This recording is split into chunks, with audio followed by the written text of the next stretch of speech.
Dans l'évangile de Jésus-Christ selon saint Jean. En ce temps-là, Jésus avait donné un enseignement dans la synagogue de Capharnaüm. Beaucoup de ses disciples qui avaient entendu déclarèrent « Cette parole est rude, qui peut l'entendre ?» Jésus savait en lui-même que ses disciples récriminaient à son sujet. Il leur dit « Cela vous scandalise ? Et quand vous verrez le Fils de l'homme monter là où il était auparavant, c'est l'Esprit qui fait vivre. La chair n'est capable de rien. Les paroles que je vous ai dites sont esprit et elles sont vie.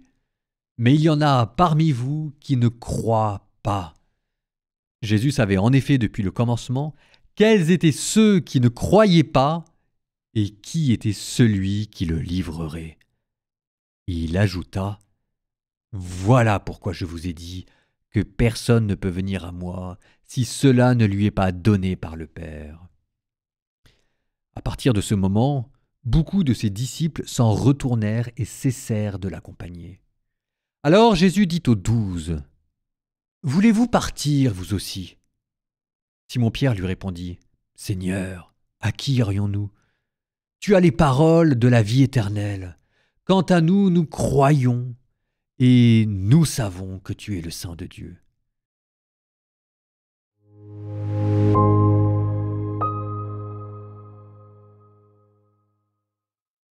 Ah, j'adore cette phrase. Seigneur, à qui irions-nous ? Tu as les paroles de la vie éternelle. On se dit, c'est extraordinaire. Tu as les paroles de la vie éternelle. C'est Pierre qui fait une confession de foi avant l'heure. Sauf que, en l'occurrence, la Pierre, il est au fond du trou. Il ne comprend rien. Il est complètement dépassé. Jésus qui vient de donner sa chair à manger et son sang à boire.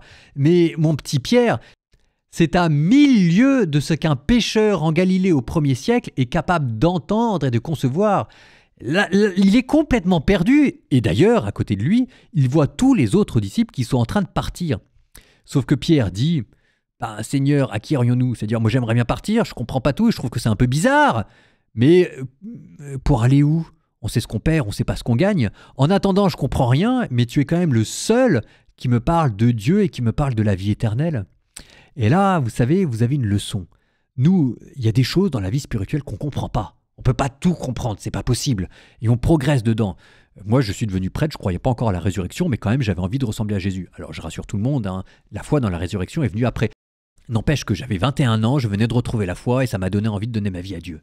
Mais ça vous montre que parfois, Dieu nous prend là où on en est, qu'il y a du plus, il y a du moins et qu'on ne peut pas s'empêcher d'avoir des doutes. Et il y a des choses qu'on comprend et des choses qu'on ne comprend pas. Sauf que, en attendant, même si on ne comprend pas tout, où est-ce que vous aurez une telle beauté ?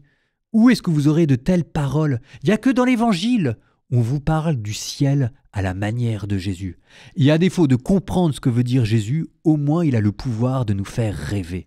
Eh bien, ça fait déjà une première raison d'être chrétien.